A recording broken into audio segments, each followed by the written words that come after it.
let's talk about the great days we've had in the immediate past with opening weekend, Brad. It has been such a great opening weekend for some, such a terrible opening weekend for others. And it continues to be interesting no matter what. No matter where you Right. fall on the continuum, it continues to be fascinating, specifically given the rule situation. We're going to get into that. However, after opening weekend, there were 50 games on opening weekend. This is the inauguration of the pitch clock, bigger bases, no shift, etc. Compared to last year, we have some statisticals we would like to bring you. Okay. Whip them Everybody out, wants Brig. to know. Whip out those statisticals. I will, man, because everybody wants to know exactly what just exactly is shaken. And I'm going to say exactly 17 exactly more times. Okay. Average length of game is down 29 minutes overall. 29 minutes. And I keep hearing the broadcasters bring it up. And this is exactly how I feel. Yes, the games are moving quicker, but the gameplay is not moving quicker. This is Right. not affecting any of the actual baseball happening on the field. All this is doing so far as I have seen, with maybe one or two exceptions, the only impact this has had is in downtime and dead time. Zero baseball activity has been affected. Is that how you Right. feel, Brad? I do. And I think that after you pointed it out last week about how I was kind of a little bit upset that there was a game that was like under two, just a shade under 2 hours, right? It's an hour and 57 minutes. And you said, okay, but that same game, if it's 2.5 hours, all you're getting is 30 minutes of boring, right? And we talk about it later in Yeah, our interview that we have running today. It's the correct. same thing that like they're cutting out all the stuff that nobody cares about, nobody wants to see, getting to the next pitch quicker, which is what we want. Like we shouldn't want to be able to look down at our phone between pitches, because when you're watching a football game, yeah, maybe you look down a little bit, but you're still watching the replay. You're Yeah, watching how everybody's lining up. You're engaged in what's going on during a football game, right? for sure. And Yeah, that's what you want in basketball too, baseball. Yeah, basketball. Well, you're just watching the back and forth. Same thing with soccer. But with right? baseball, like you should want to be engaged between pitches. You shouldn't be bugged that like, oh, I can't scroll Facebook between pitches anymore. Right. Right? Like all that stuff should be cut out. And Yeah. I think that it's great. I think it's the way that it should be. I've caught myself a few times like, oh shoot, need to put my phone away. Missed 3, 4 pitches in a row. Exactly. I've missed a couple of pitches here and there as well for the exact same reason. And Just a I, habit. baseball family, am here for it. It's changed my rhythm. It's changed the way I interact with the game. I went to a AAA game yesterday. Fabulous. Went to the Charlotte Knights game, and it was so much fun. But it did move at a different clip. And even in person, though it is a little less noticeable in person than it is on Yeah. television, I will admit that, it still moved at a respectable pace. And I didn't have any problem with it. It was fabulous. Mhm. It was to the point where I was in person. We just got outside the netting, and I had a couple of little ones with me. So I was explaining the game, but I had to keep my eyes on the field while I was explaining the game. Previous iterations, I would be able to have almost a full blown conversation, Right. maybe whip out a slideshow if I wanted to. Now I can't do that. Now you got to be short and concise.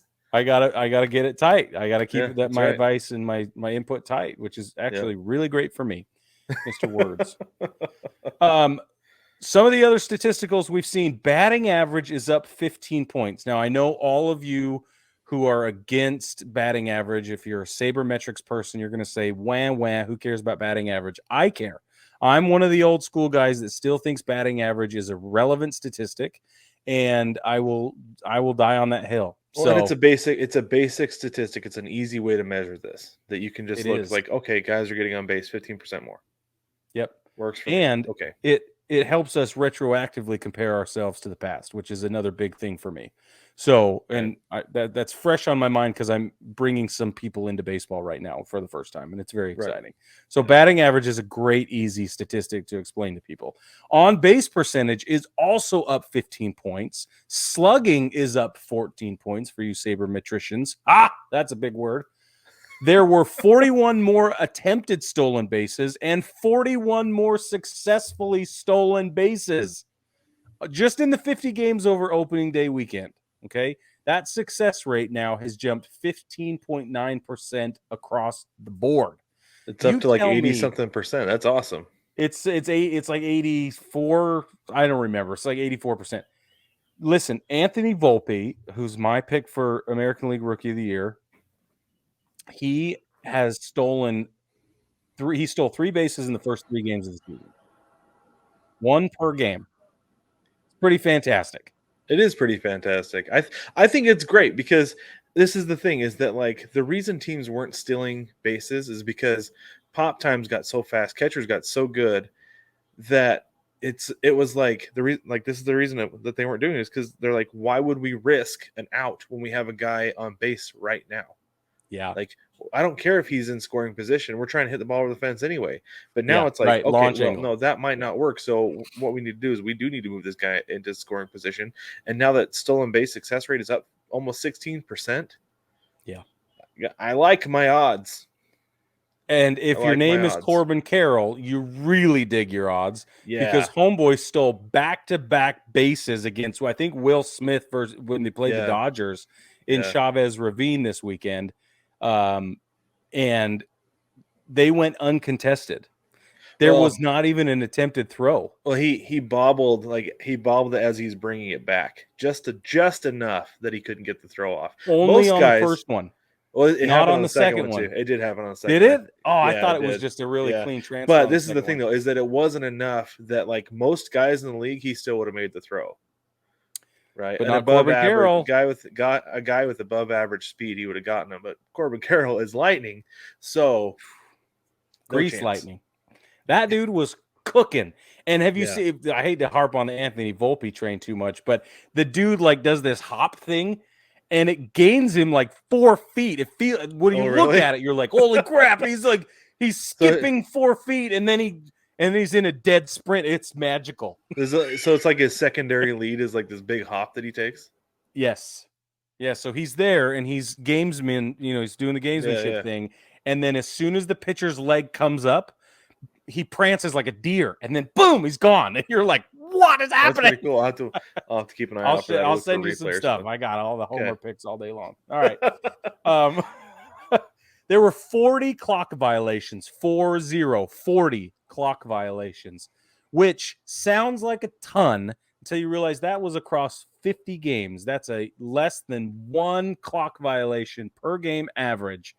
So for the disruption fans, the fans that think this is going to be massively disruptive, that has not proven the case. There have been some isolated incidents, and we'll get into that.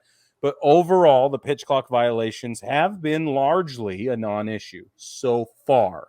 Right. I think that has to do with adjustment periods. I think that has to do with clarity. People are really starting to understand what they can and can't do and where the lines really are. And there have been some anomalies that we'll get into. But, Brad, what do you think about pitch clock violations so far? I think that number is as high as it's going to be all season. I think, like you said, adjustment period over this first weekend. Like a lot of guys have gone through spring training with it, right? So they've had their time to adjust and play with it, see what works for them. But then you get into the regular season, and the pace is different, right? Yeah. Things are different in the regular season. The lights are brighter, the stadium's bigger, everything. Literally everything is different. Yeah. The only is the same, really, is the bases and the players. But anyways, I think that guys are still adjusting come regular season pace with the pitch clock, and 0.8 per game, I think it's going to go down from there. It's only going to go down, and we're going to get guys who come back off the injured list. Like Bryce Harper has talked about it over the weekend on interviews and things like that. He doesn't like it, but he also has a really extensive routine before he gets in the box. He does. So there's that, right? Like, yeah, some guys coming off the IL who have not had a chance to get into the box with the pitch clock, there's going to be a little bit more of an adjustment. But the vast majority of the league will have had time, and it's going to go down. So it's not going to be as pronounced as it was this weekend. And even then, like, not even 1 per game. I'm curious how many anybody over the weekend saw, like the average fan saw over the weekend at that rate. Well, and at the pace things are going, it's either going to be one of two things. You're either glued to the television because you realize that it's no look away situation right now, and you noticed it, and it was disruptive enough that you're like, oh, what happened? Or you forgot 3 pitches had happened, and it was in the middle of that gap where you went to get a drink or something and came Right. back and it had already happened. You didn't see it anyway. Yeah. I will say this about the pitch clock though, is that like there's one thing about it is it's there to to increase the pace of play. The umpires need to get out of the way. Always. And the problem that I have with this is like the one problem I have with this whole thing is that the umpires cannot help but make the whole thing about them. Every time they put their arms up, they go walk out in front of the mound, right? And then they walk up to the pitcher. That's on you, ball one, right? Yeah. Every Yes. single time. You don't need to walk out in front of the plate. Throw your hands up. Everybody knows it's time, right? Oh, hang and on. just Yeah. and then just say ball one. Just issue Okay. it. Yeah. Now get back to it. Yeah. They don't need to go out there, stand in front of everyone. This man henceforth has violated the pitch clock. Therefore, he has been awarded 1 ball to the batter. Thank you. That's and right. now proceed, and then go back behind home plate. Like that's not how things need to be, but that's how things are right now. That's how it feels They every are. single time. Well, and it depends drives on who is behind home plate, but you're right. That's happening a lot. And it feels like the warning they issue before somebody's going to get ejected, right? If It it's does, like you yeah. threw at somebody, It's very remember aggressive. when they throw behind somebody or you throw at somebody and they're like, listen, knock it off. That's how they're treating it. And it's a For little bit shame, absurd. sir. For shame. Yeah, I'm calling your mom. that's exactly how it feels. But So let's dumb. skip down to this real quick because It's a I good think time it's to on, put it's it in on there. the line. Yeah. It's on the line of summer. Here we go. Right here. So we had the thing with Jeff McNeil. We also had the thing with Rafael Devers, right? Yeah, let's so talk about for those it. of you who don't know, the opening day, Rafael Devers was the first batter to be called out on a pitch clock violation because he was not in the box, face forward, ready to address the pitcher, right? Hello, pitcher, throw me the ball. He wasn't ready. But in his defense, this is one thing that I think is like missing with the verbiage of the rule is that the pitcher wasn't on the rubber with 8 seconds left. Therefore, No. Rafael Devers, I think, assumed he had another second or two before he had to be ready. And it was 1/2 a second. Right. Yes. It The was pitcher that close. should have to be on the rubber at 8 seconds as well. You can't have pitchers standing there waiting for 4 seconds and then quick pitching a guy. Like, I think the safety goes both ways. Right? Agreed. The pitcher should be forced to be set at 8 seconds with his foot on the rubber, at least taking in the sign. He doesn't need, like, I say set. He shouldn't have to be set, right? But he should have his foot on the rubber, ready to receive the sign or whatever, so the batter sees, like, almost like making eye contact. Ready? Like we're doing this. Yeah. I'm gonna throw a blunt object at your face right now, and I'm gonna hit it with a club. Right. Like. Yeah, I don't know. That really bugged me. I understand why it happened and everything, but yeah, like it's got to go both ways. The other odd one was Jeff McNeil was given a strike because they said that Pete Alonso took too long to get back to first base. I thought it made good logical sense, to be honest with you. Yep.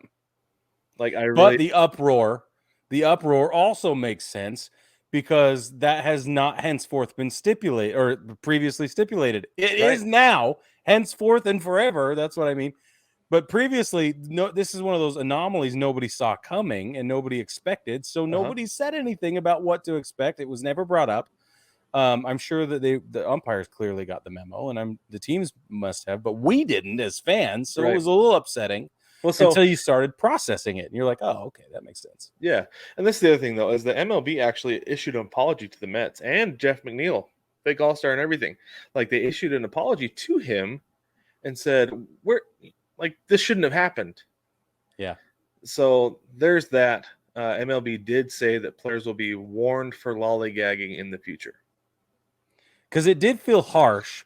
But then my question is, where's the line? And I guess the warning is the answer because you can't call him out.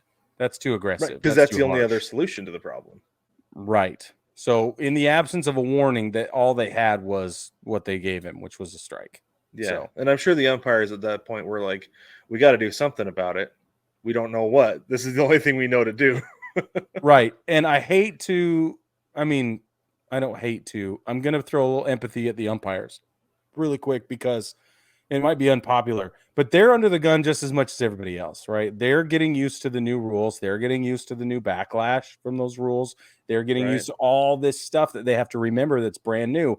And I know we can't woe is me with the umpires. Like, I got it. They're a professional. Absolutely not. We don't do that here. That's not what we're about. Yeah, but at the same time, like, did it occur to him to issue a warning? Probably not. Is it his discretion to issue a warning? Absolutely. What kind of pressure is he feeling from his superiors and the union of umpires? We don't know. It's very likely that they are getting as much pressure as the players and the managers and everybody else. So just one step of empathy would help me out if everybody could do that. This one time. Never again. Never again. I don't know that I'll ever do that again.